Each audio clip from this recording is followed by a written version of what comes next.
Israel আর ইরানের মধ্যে এই লড়াইয়ে ইসরায়েল প্রধানত ইরানের পরমাণু আর ক্ষেপণাস্ত্র কর্মসূচিকে ক্ষতিগ্রস্ত করার চেষ্টা করেছে। আমেরিকাও তাদের সঙ্গে যোগ দিয়ে বড় হামলা চালিয়েছে। এর প্রতিক্রিয়ায় ইরানও পাল্টা হামলা করছে।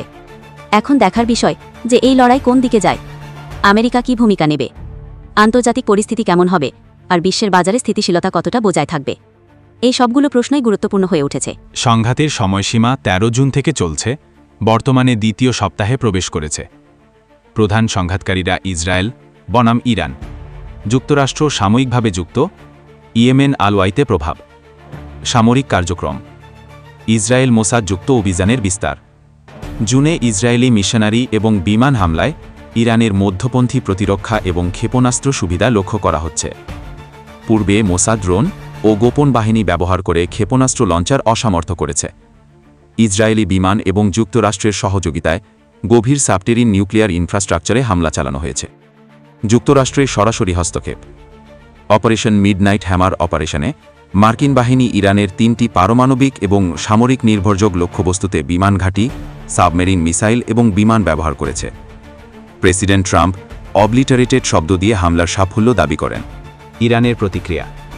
ইরানের সুপ্রিম লিডার যুক্তরাষ্ট্রকে ডাইরেক্ট অপরাধী বলে চিহ্নিত করেছেন।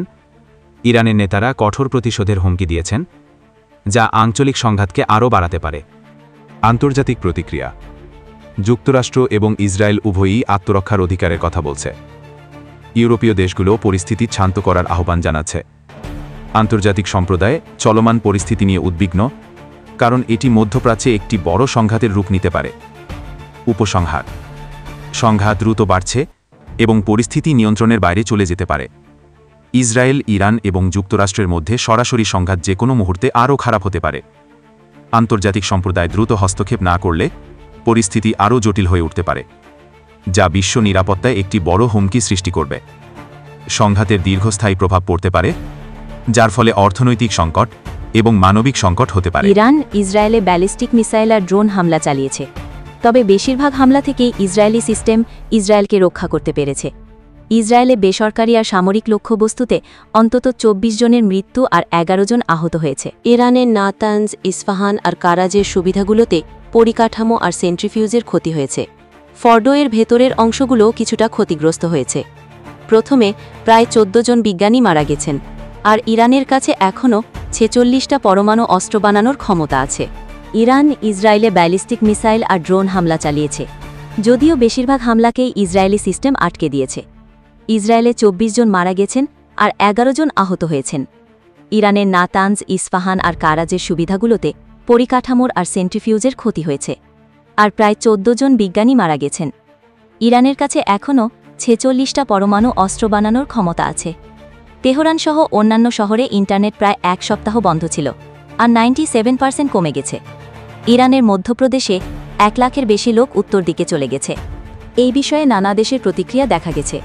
আমেরিকা জানিয়েছে যে হামলার উদ্দেশ্য ছিল পরমাণু কর্মসূচি বন্ধ করা, শাসন পরিবর্তন নয়, যদিও তাদের কথায় এর উল্টোটাও বোঝা যাচ্ছে।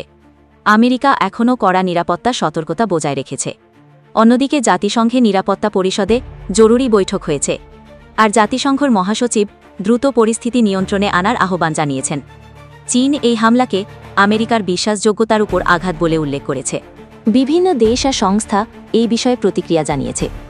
আমেরিকা জানিয়েছে যে হামলার উদ্দেশ্য ছিল পরমাণু কর্মসূচি বন্ধ করা, শাসন পরিবর্তন নয়, যদিও তাদের কথায় এর উল্টোটাও বোঝা যাচ্ছে।